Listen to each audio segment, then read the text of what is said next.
Are you dreaming of buying your first home, but feeling a little stuck on how to save for that daunting down payment? Don't worry, you're not alone. In fact, saving for a down payment is one of the biggest challenges most home buyers face. But here's the good news. With the right strategies and a solid plan, it's completely within your reach. Hey everyone, I'm Matt Sloan, a realtor here in the Greater Toronto area. And if I could ask a huge favor, please subscribe to this channel and hit that thumbs up button if you do like this video. It would really mean a lot. Now, in the last video, we talked about mortgages and pre-approvals, giving you a foundation for understanding the home buying process. If you haven't seen it yet, make sure to check it out after this one. Naturally, I thought it would be a good idea to follow up with how you can tackle the savings challenge head on. From practical tips to smart tools, I'll try to cover everything you need to know to start saving for your dream home. Let's start with the basics. What is a down payment? A down payment is the upfront amount you contribute toward the purchase price of your home. In Canada, the minimum payment depends on the price of the home. For example, for homes under $500,000, it's 5% of the purchase price. For homes between $500,000 and $1.5 million, it's 5% on the first $500,000 and 10% on the remaining amount.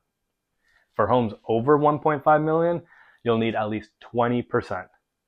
So for example, if you're buying a $600,000 home, your minimum down payment would be $25,000 on the first $500,000 and $10,000 on the remaining $100,000 for a total of $35,000.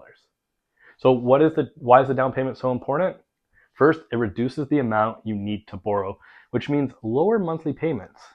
Second, if your down payment is less than 20%, you'll need to pay for mortgage default insurance. Saving a larger down payment can help you avoid that extra cost.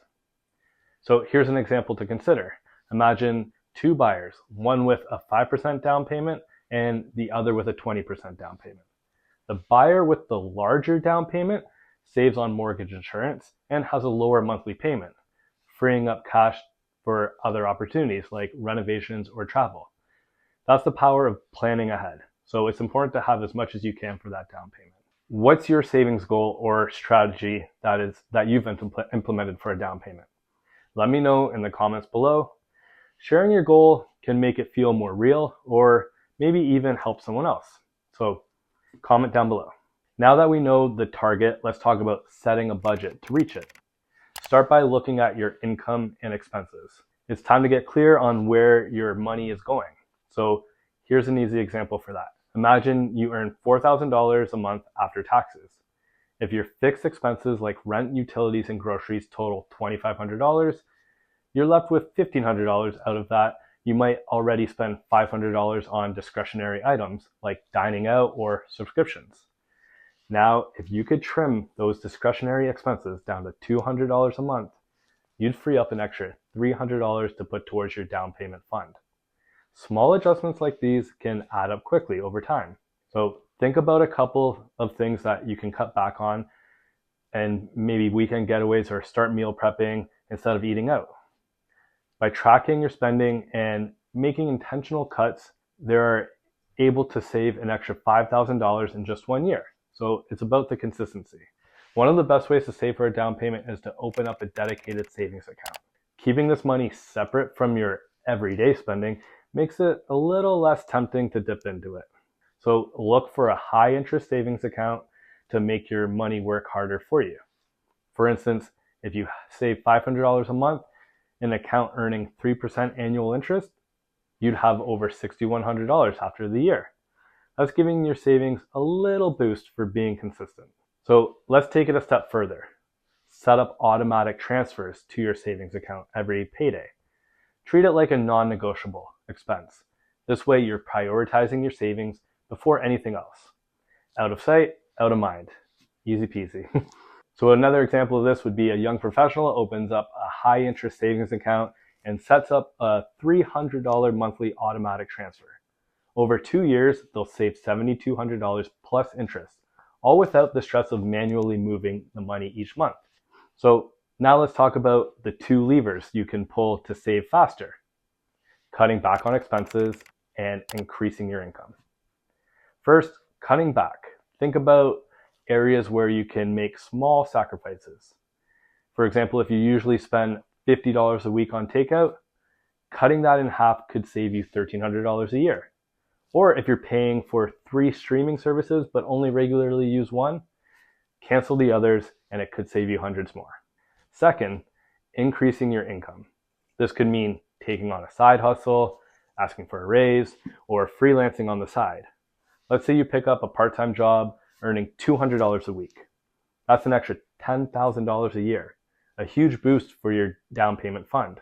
And a relatable example for that would be, imagine you're a young professional who loves dining out and traveling. You decide to cut back to one restaurant visit a month and put a temporary hold on big vacations. At the same time, you start tutoring online for a few hours a week. These changes could help you save thousands within the year. And remember, every little bit counts. It's not easy though. Even selling unused items around your house can help bring in some extra cash. One client of mine held a garage sale and made $800 in one weekend, all of which went straight to their savings account. So another option is use government programs and benefits in Canada. There are several programs to help first-time homebuyers save for a down payment. So let's go over them. One, the First Home Savings Account. So the First Home Savings Account lets you contribute up to $8,000 a year with a lifetime limit of $40,000.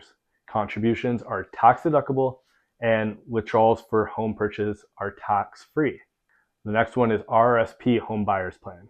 You can withdraw up to $35,000 from your RRSP without paying taxes, as long as it's repaid within 15 years. And then next, the First Time Home Buyers Incentive. This program offers a shared equity loan to help reduce your mortgage payments. However, it's important to understand this one and all the details if you decide it's right for you. So to put this into perspective, how it could work is a couple uses the FHSA to save $8,000 in 1 year, while also withdrawing $15,000 each from their RRSP. In just 12 months, they've saved $38,000, enough for a big down payment on a home. So using these programs can significantly reduce the time it takes to save. If you're eligible, take full advantage of these benefits to accelerate your progress. Saving for a down payment is a marathon, not a sprint, so just start. And staying motivated is key. One way to do this is by visualizing your goal. Create a vision board with pictures of your dream home or neighborhood. I know this has really helped myself and others with their goals. Place it somewhere though where you'll see it every day. That's the key. It's a powerful reminder of what you're working toward. Another idea is to celebrate the small milestones. For example, if your goal is to save $40,000 and you hit $10,000, treat yourself to something small like a dinner out, a fun day trip, or so on like that. These little rewards can keep you going. I know some of this may seem obvious, but the reality is most people really don't take these steps when saving for a down payment. So hopefully this video helps you a little more and encourages you to start saving for that down payment yourself. Whether you're cutting back on expenses, increasing your income, or taking advantage of these government programs, every step you take can help you get closer. If you found this video helpful, please give it a thumbs up and share it with someone who's also saving for a down payment. And if you would like to book a strategy call with me at a time that works for you, please click on the link in the description below. Until next time, happy savings.